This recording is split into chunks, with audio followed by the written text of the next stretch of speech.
Nakulong na sila Tanggol kaya ibinili ng warden ng grupo nila sa Mayor doon.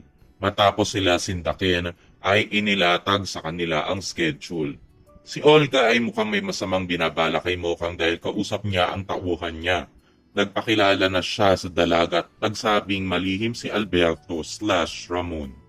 Habang pinapasyal si Mang Marsing sa hardin ni Aling Nita, ay magkakausap sila ni Ramon at wawarningan na matanda na babawiin nito ang anak niya kapag nasaktan nito. Nangako si Ramon na aalagaan si Mokang at mamahalin habang buhay. Habang nag-aalmusal ay sinabihan ni Don Julio si Ramon na wag muna isipin ang negosyo at enjoyin ang honeymoon. Makikita ni Tanggol si Ben sa kulungan. Hihinga niya ito ng tulong at sasabihin ni Ben na susubukan niyang kausapin ng mayor. Kaso dahil daw sinabihan siya may patong sa ulo mga ito, hindi niya sila pwede ipaubaya sa iba. Interesado si Chief Warden Espinas, sinabi na isang warden na 3 million na ang patong sa ulo nila. Kinilatis niya ang grupo nila Tanggol at sinabi sa kanya na tumitino ang mga preso paglabas dahil sa kanya.